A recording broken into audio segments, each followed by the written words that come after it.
Hello everyone, as I promised on my blog, I will be reviewing today the Lancome Rouge in Love collection. I'm going to talk about both the lipsticks and the nail polishes, one of which I am wearing on my nails today. And in my blog post, I told you the reason why I was filming this video is because I wanted you guys to see me apply these lipsticks in action. That way you can get a better idea of the texture as well as the colors against my skin instead of just seeing this little box of my lips on my blog. So let's get started with my nail color today. I am wearing number 300M, which is the very first color that caught my attention. I went to go snap some pictures at my local Nordstrom counter when the displays came out, and 300M caught my attention first because it's a very neutral but slightly paler pink with a frosted finish. And I know some people don't like frosty nail polishes, but this isn't overly frosty. I think that in most circumstances you could still wear it to the office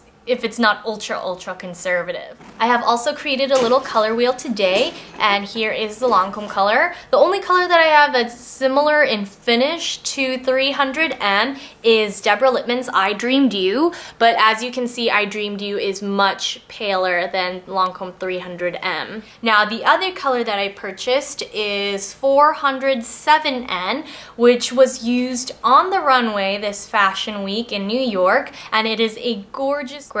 And next to it I have Dior's Gris Montan, which is actually my favorite gray that's ever been released, but for some reason it looks a little darker than when I first purchased it. I don't know if the pigment has changed or if it's just because I haven't used it in a while, but it looks significantly darker than when I first bought it. When I first bought it, it looked like the shade in between what these two would be.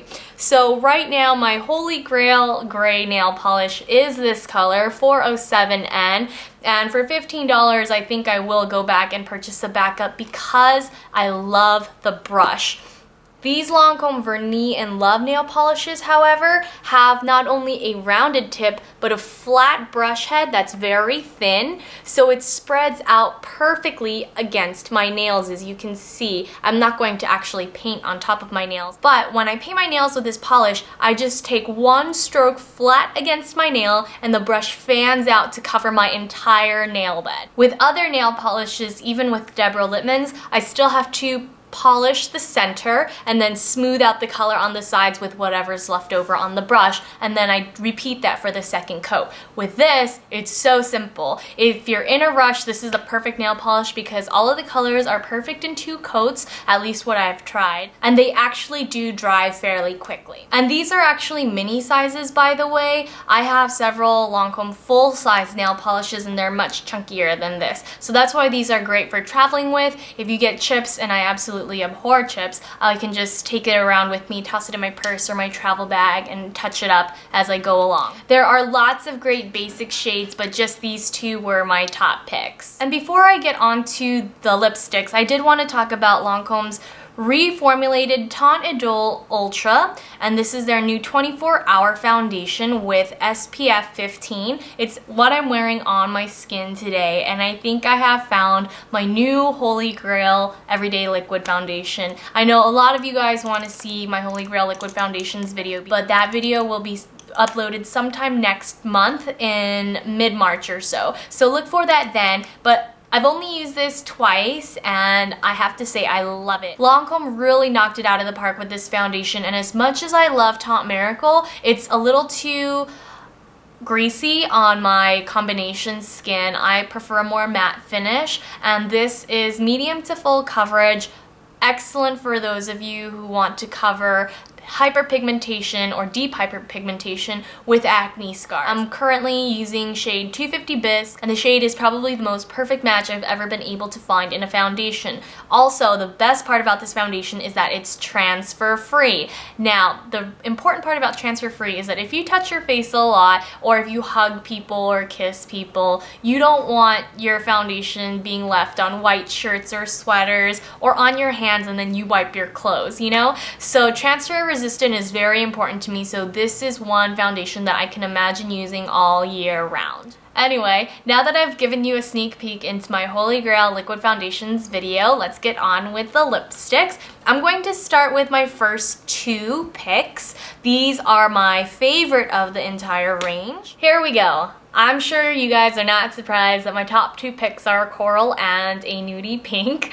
Let's go by the numbers because that's how you're going to have to tell the sales associate which color you want, and also because on the bottom it's only labeled by number, not by name. So this one is called Coral in Love and it's number 322. And in the tube it may look super red, but it's actually a very light peachy pink. And the best way that I found to apply these is to apply them directly to the lips and then smooth them out. There's nothing on my lips right now except for La Mer's lip balm.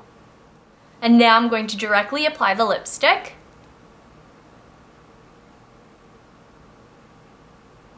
That's all I apply. And then what I do to smooth out the color, because it is a little bit more opaque, I take my finger, ring finger preferably, a clean one, and then just smooth out the color. Smoothing out the color on your lips with a finger really helps it meld and cling to the lips, so it makes it, first of all, longer lasting, and second of all, more natural looking instead of having a lot of product sit on your lips. And now I've just removed it with a makeup wipe.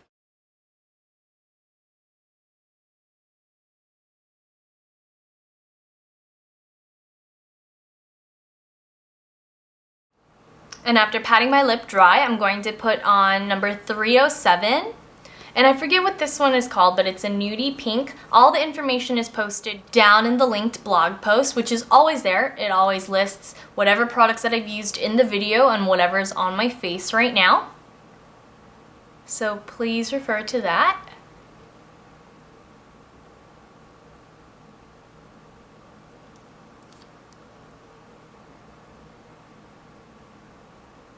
I think this is the best nude to wear daily. It's not too pink, it's not too beige, it's the perfect nude for my skin tone. I really love this pale pinky nude. As you guys can see, it doesn't wash me out, but it's still a nice accent to tone down the natural mauve undertones of my lips. And here's a close-up before I take it off.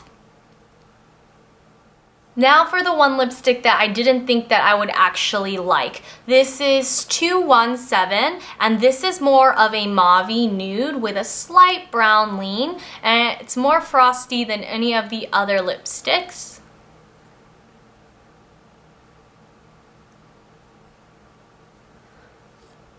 If you grew up in the 90s like I did, this is the kind of shade that you saw your mother and all the hip women wearing. I still find this very wearable though, and it doesn't age me. The frostiness of the lipstick doesn't irritate my lips. I thought it would slip into the lip lines, but it actually doesn't. And you can sheer this out and it has still enough of a rosy tone to make it a very pretty lipstick. Oh no, I can't believe I forgot to show you a close-up before I took it off. Well, here is on the towelette. This is 307 and this is the nudie pink. So as you can see, it's not truly brown. There is quite a bit of pink to it. And it would probably look best on those in the MAC NC40 range, which is also around Chanel 50 and probably in the darker bisque shades of Lancome foundations. Now for this awesome violet. I am not a huge fan of really bright, really edgy lipsticks, just because I am very conservative and I only rock a really bright lip when I feel super bold. But this violet shade is really interesting.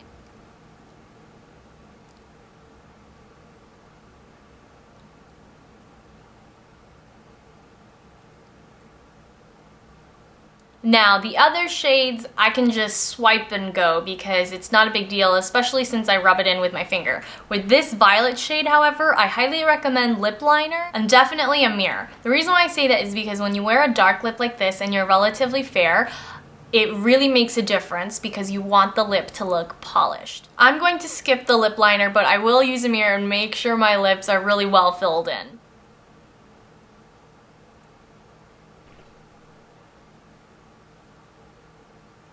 Thankfully, all Lancome lipsticks come designed with a really sharp edge, so it's very easy to get a crisp line around the eye, around your lips when you're applying lipstick directly from the tube.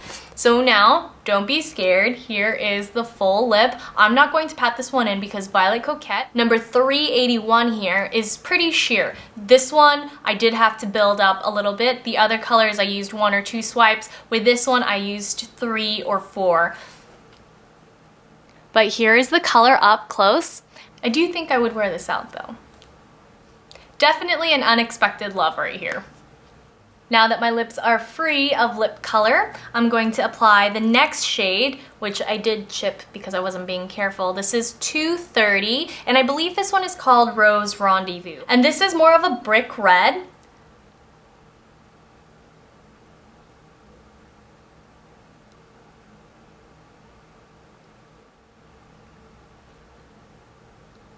It does lean strongly rose, but to me, this is still categorized as a red. Now, with the darker colors like the violet one that I just applied and Rose Rendezvous, I don't recommend using the finger blotting technique because these are a little bit creamier. And as soon as I opened the box and revealed the color of this lipstick, I immediately thought of the Rouge Cocoa in Mademoiselle. It is a very similar reddish color like this. I think Mademoiselle even runs a little bit more brown and this runs a little bit more rose, but they're very similar, and this one's $25, whereas the Rouge Cocoa is $32, so, you know, take your pick. I love the Lancome Rouge in Love. I still will continue to purchase Chanel Rouge Cocos and Chanel Rouge Coco Shines, but at least now you guys know that Lancome is my go-to lipstick brand. I know some people like their lip glosses more, but I will always be true to their lipsticks. Now for a little close-up, as you can see, it's still pretty rose. And last but not least, a red. No lipstick review would be complete without a red, especially a Lancome collection. Lancome makes beautiful reds. And this one is 170. This is a true red. And again, with any darker lipstick, I highly recommend you use a mirror.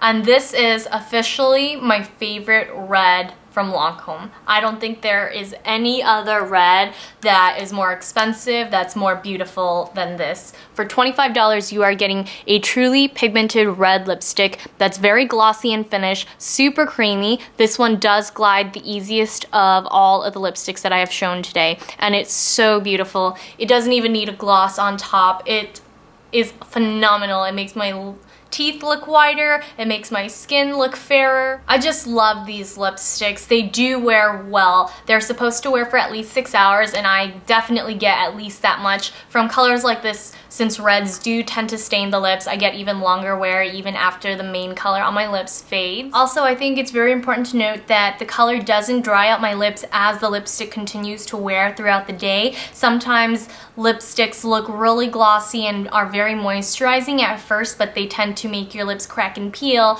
throughout the day as they dry out your lips. However, I have not found that to be true with these lipsticks. The lighter colors, of course, as with any other lipstick brand, simply don't wear as long as reds or purples or roses, but they still wear for at least 4 hours, even with a lot of talking and drinking. But I just wanted you guys to know that the 6-hour wear is not an exaggeration, and I think for $25, it is a really well-priced, reasonably priced lipstick, especially because the packaging is so gorgeous. I think it's some sort of aluminum, but as you can see, it has this stitching for detail down the back of the tube and a plate for the Lancome Rouge in Love logo with the Lancome flower on top. It's a really lightweight lipstick, but it is really scratch resistant, and I've dropped these from my counter once because I wasn't paying attention and they were fine after. The Lancome lipsticks also are very sturdy as long as you don't take them directly all the way to the top and apply them to your lips. I have not experienced breaking with any of my lipsticks. I was furious because I broke one of my Tom Ford lipsticks the other day. But in all the years that I have used Lancome lipsticks, I've never broken a Lancome lipstick, and as you guys know, I prefer to apply my lipsticks directly from the tube. Also, you can't forget about the Lancome etching down below at the base of the lipstick. Overall, it's just a very high quality lipstick for the price. Also, the nail polishes, again, are $15, but for the awesome brush, I'd be willing to pay more. I wish other brands would come out with brushes like this. Anyway, I hope you guys enjoyed the in-action lip swatches. Please feel free to tell me if you guys would like to see more of these kind of videos in the future, and I will see you all very soon in my next video. Bye!